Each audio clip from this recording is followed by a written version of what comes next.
You will hear a number of different recordings, and you will have to answer questions on what you hear.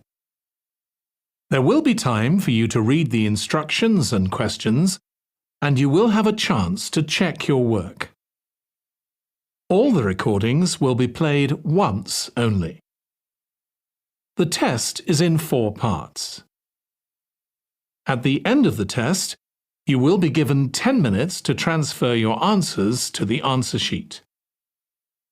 Now turn to Part 1.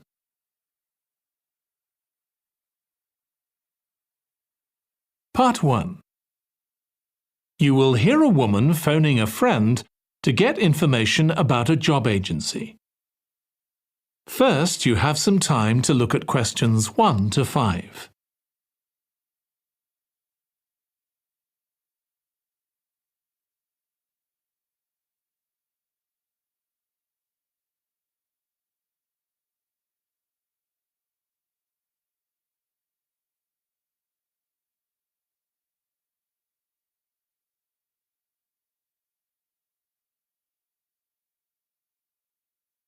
Now listen carefully and answer questions 1 to 5. Hello, William. This is Amber. You said to phone if I wanted to get more information about the job agency you mentioned. Is now a good time? Hi, Amber. Yes, fine. So the agency I was talking about is called Bankside. They're based in Docklands. I can tell you the address now. 497 East Side. OK, thanks. So is there anyone in particular I should speak to there? The agent I always deal with is called Becky Jamieson. Let me write that down. Becky... Jamieson. Jamieson.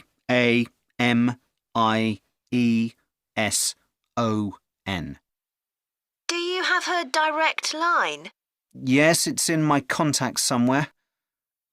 Right, here we are. 07866 510 333. I wouldn't call her until the afternoon if I were you. She's always really busy in the morning trying to fill last-minute vacancies. She's really helpful and friendly, so I'm sure it would be worth getting in touch with her for an informal chat. It's mainly clerical and admin jobs they deal with, isn't it? That's right.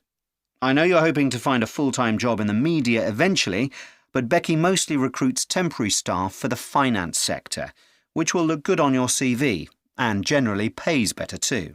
Yeah, I'm just a bit worried because I don't have much office experience. I wouldn't worry. They'll probably start you as a receptionist or something like that. So what's important for that kind of job isn't so much having business skills or knowing lots of different computer systems, it's communication that really matters, so you'd be fine there. And you'll pick up office skills really quickly on the job. It's not that complicated. OK, good. So how long do people generally need temporary staff for? It would be great if I could get something lasting at least a month. That shouldn't be too difficult. But you're more likely to be offered something for a week at first, which might get extended. It's unusual to be sent somewhere for just a day or two. Right. I've heard the pay isn't too bad. Better than working in a shop or a restaurant. Oh, yes, definitely. The hourly rate is about £10, $11 if you're lucky. That's pretty good. I was only expecting to get £8 or £9 an hour. Before you hear the rest of the conversation, you have some time to look at questions 6 to 10.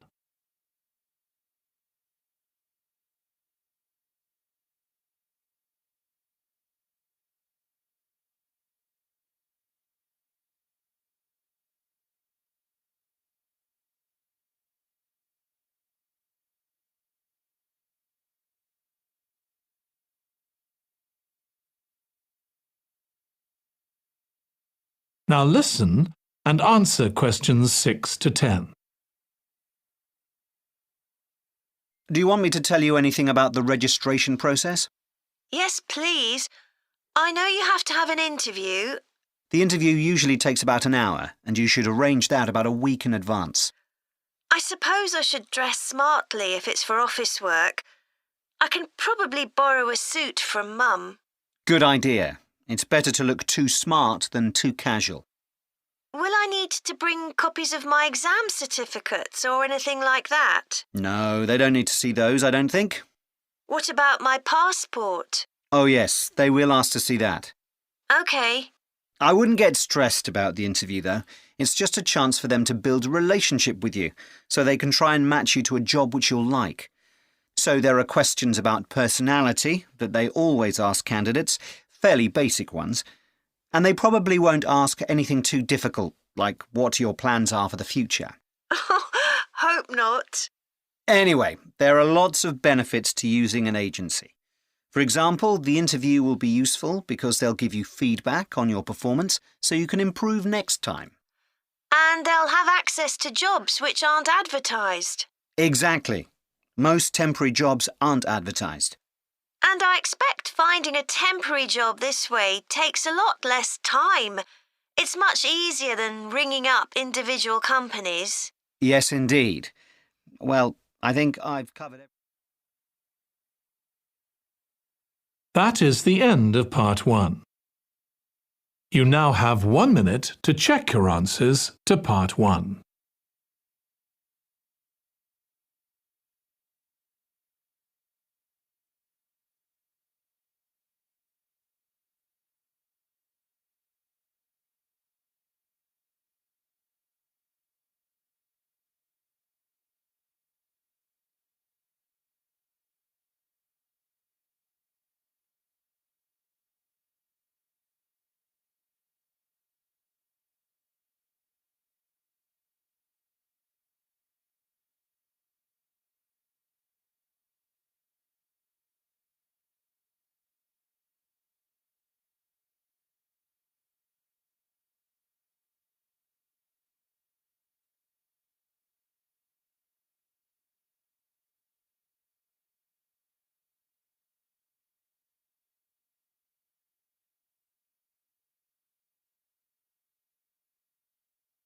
Part 2.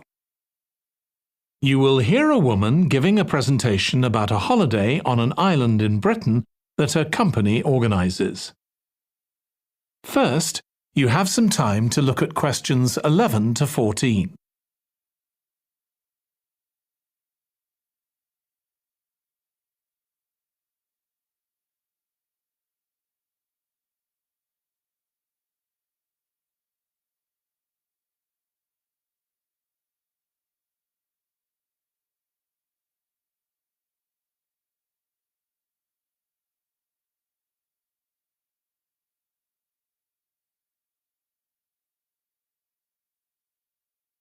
Now listen carefully and answer questions 11 to 14.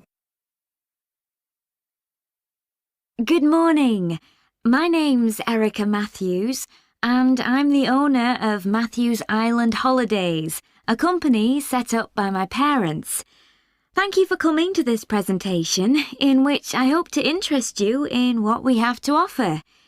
We're a small family-run company, and we believe in the importance of the personal touch. So we don't aim to compete with other companies on the number of customers. What we do is build on our many years' experience, more than almost any other rail holiday company, to ensure we provide perfect holidays in a small number of destinations, which we've got to know extremely well. I'll start with our 6-day Isle of Man holiday. This is a fascinating island in the Irish Sea, with Wales to the south, England to the east, Scotland to the north, and Northern Ireland to the west. Our holiday starts in Heysham, where your tour manager will meet you. Then you'll travel by ferry to the Isle of Man. Some people prefer to fly from Luton instead, and another popular option is to go by train to Liverpool and take a ferry from there. You have 5 nights in the hotel, and the price covers 5 breakfasts and dinners, and lunch on the 3 days when there are organised trips. Day 4 is free, and most people have lunch in a cafe or restaurant in Douglas. The price of the holiday includes the ferry to the Isle of Man, all travel on the island, the hotel, and the meals I've mentioned. Incidentally, We try to make booking our holidays as simple and fair as possible. So, unlike with many companies, the price is the same whether you book 6 months in advance or at the last minute, and there's no supplement for single rooms in hotels. If you make a booking, then need to change the start date, for example because of illness, you're welcome to change to an alternative date or a different tour for a small administrative fee. Before you hear the rest of the talk, you have some time to look at questions 15 to 20.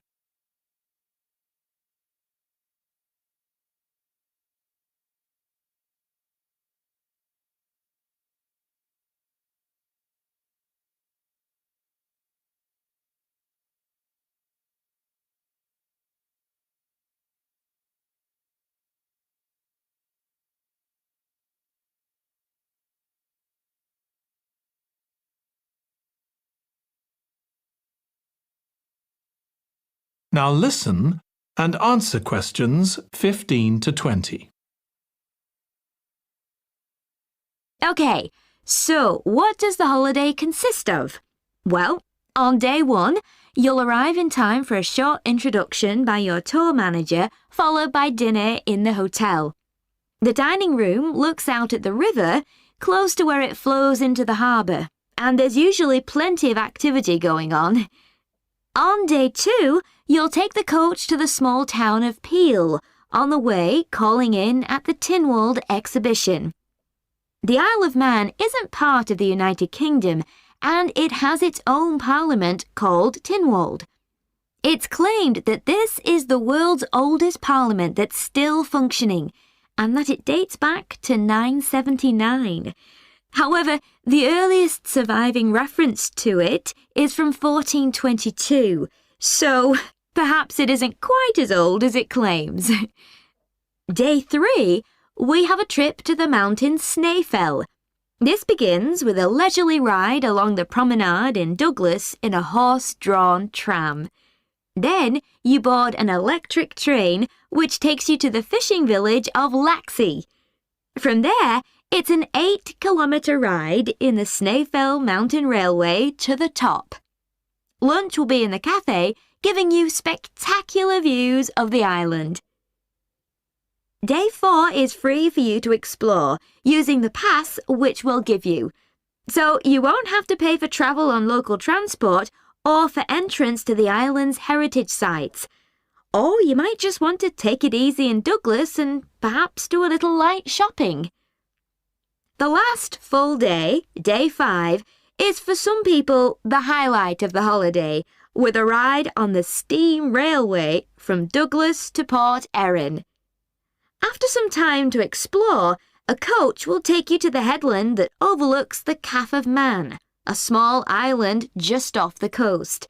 From there, you continue to Castletown, which used to be the capital of the Isle of Man and its medieval castle. And on day 6, it's back to the ferry, or the airport if you flew to the island, and time to go home. Now, I'd like to tell you a bit more. That is the end of part 2. You now have 30 seconds to check your answers to part 2.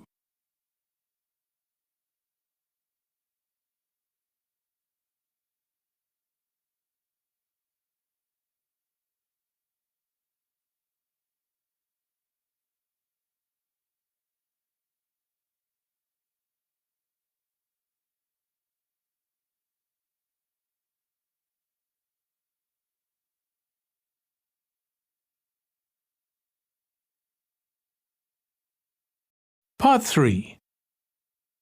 You will hear 2 psychology students discussing the effects of the order in which the children in a family are born.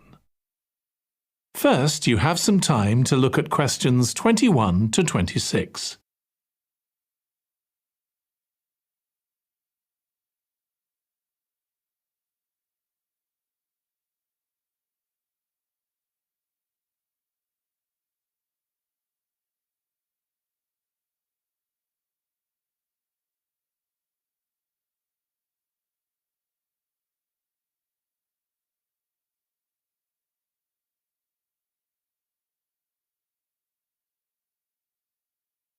Now listen carefully and answer questions 21 to 26. Ed, how are you getting on with the reading for our presentation next week? Well, OK, Ruth, but there's so much of it. I know.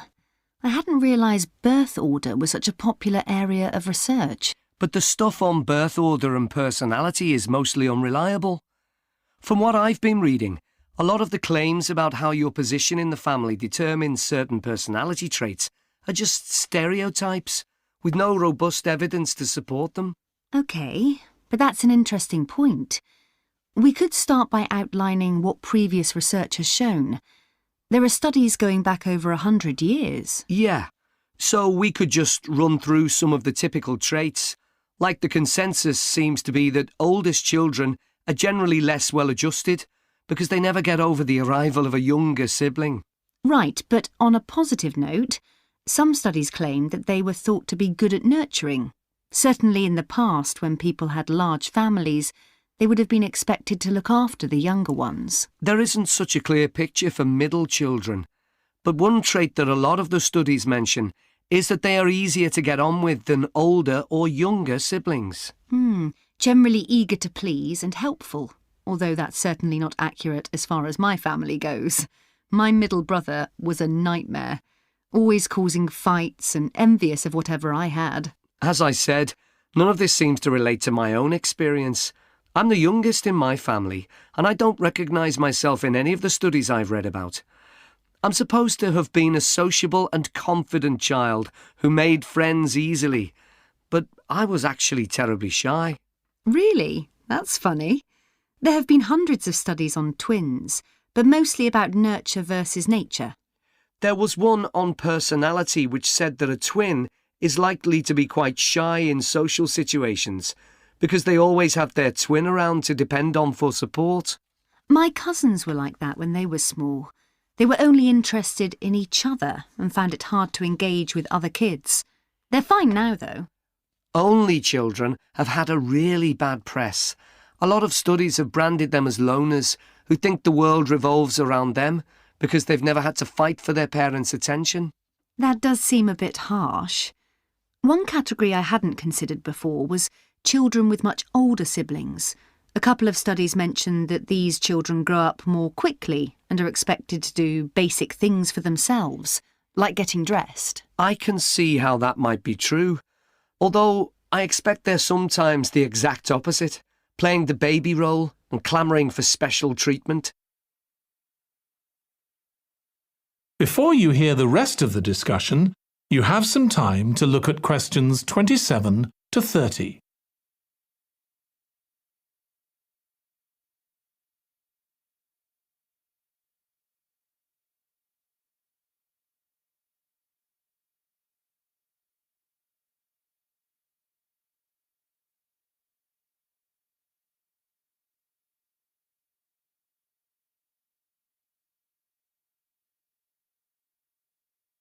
Now listen and answer questions 27 to 30. What was the problem with most of these studies, do you think? I think it was because, in a lot of cases, data was collected from only one sibling per family, who rated him or herself and his or her siblings at the same time. Some of the old research into the relationship between birth order and academic achievement has been proved to be accurate, though. Performances in intelligence tests declined slightly from the eldest child to his or her younger siblings. This has been proved in lots of recent studies. Yes, although what many of them didn't take into consideration was family size. The more siblings there are, the likelier the family is to have a low socio-economic status, which can also account for differences between siblings in academic performance. The oldest boy might be given more opportunities than his younger sisters, for example. Exactly. But the main reason for the marginally higher academic performance of oldest children is quite surprising, I think. It's not only that they benefit intellectually from extra attention at a young age, which is what I would have expected. It's that they benefit from being teachers for their younger siblings by verbalising processes. Right. and this gives them status and confidence, which again contributes in a small way to better performance. So, would you say sibling rivalry has been a useful thing for you? I think so. My younger brother was incredibly annoying, and we fought a lot, but I think this has made me a stronger person. I know how to defend myself. We had some terrible arguments, and I would have died rather than apologise to him. But we had to put up with each other, and most of the time we coexisted amicably enough. Yes, my situation was pretty similar. But I don't think having two older brothers made me any less selfish. I was never prepared to let my brothers use any of my stuff. That's perfectly normal, whereas sometimes... That is the end of part 3. You now have 30 seconds to check your answers to part 3.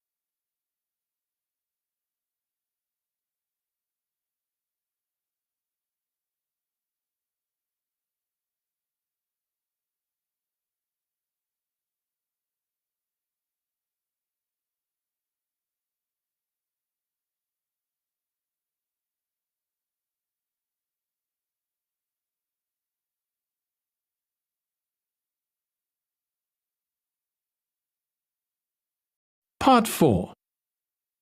You will hear a student giving a presentation about a type of tree known as the eucalyptus, which is common in Australia. First, you have some time to look at questions 31 to 40.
Now listen carefully and answer questions 31 to 40.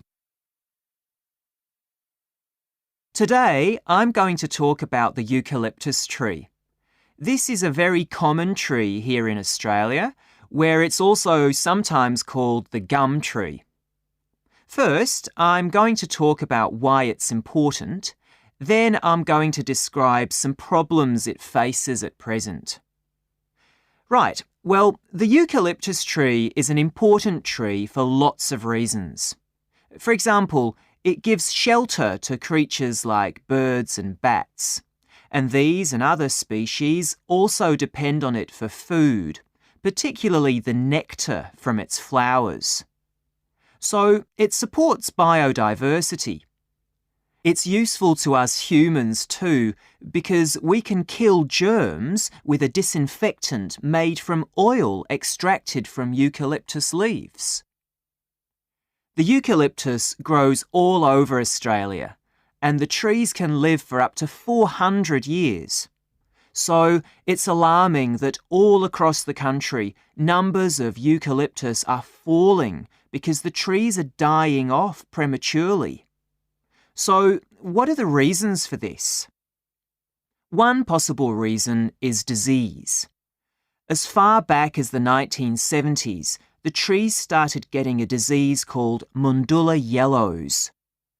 The tree's leaves would gradually turn yellow, then the tree would die.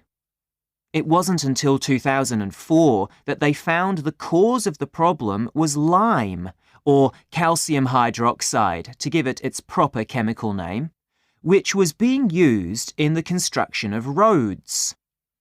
The lime was being washed away into the ground and affecting the roots of the eucalyptus trees nearby.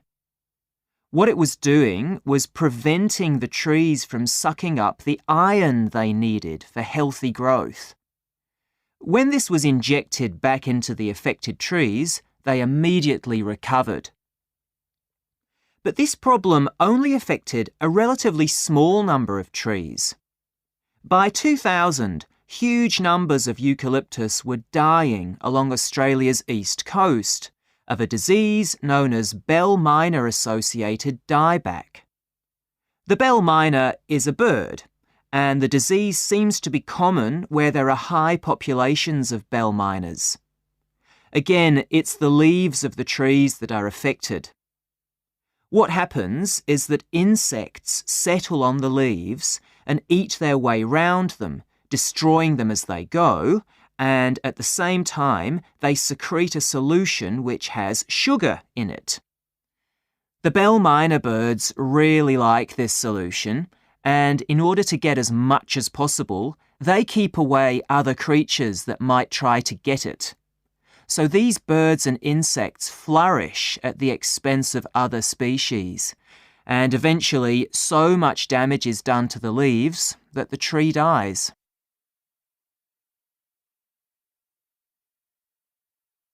But experts say that trees can start looking sick before any sign of bell miner-associated dieback.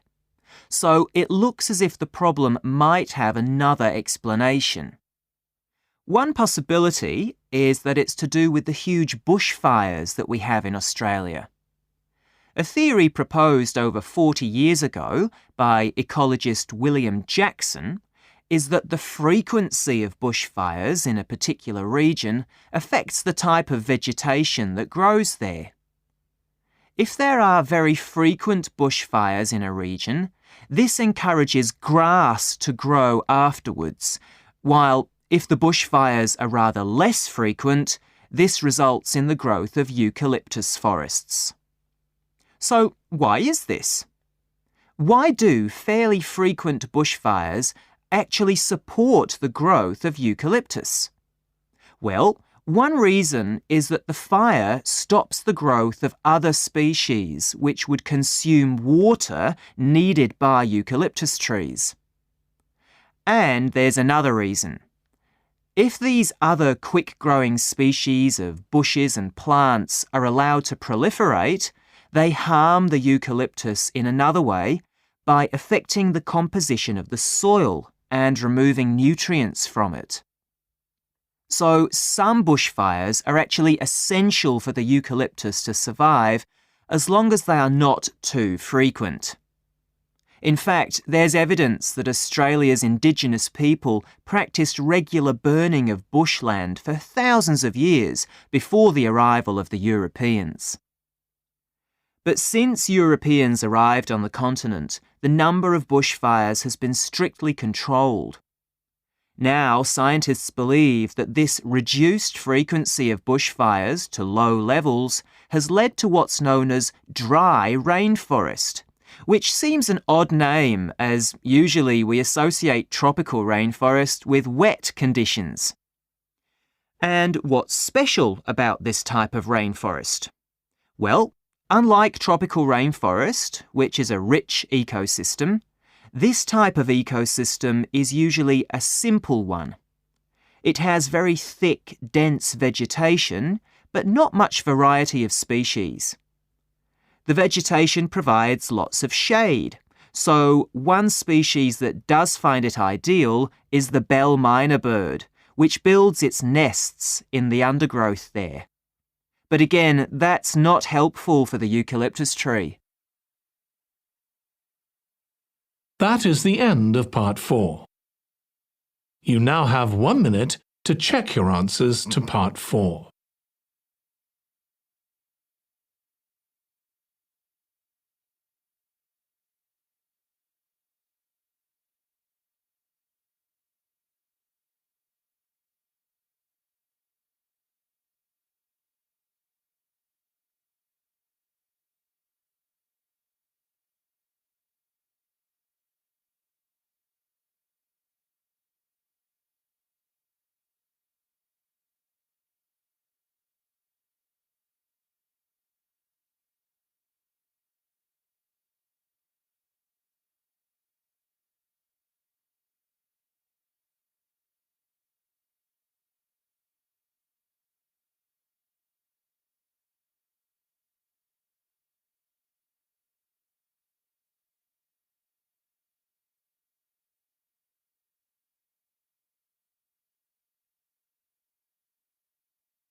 That is the end of the listening test.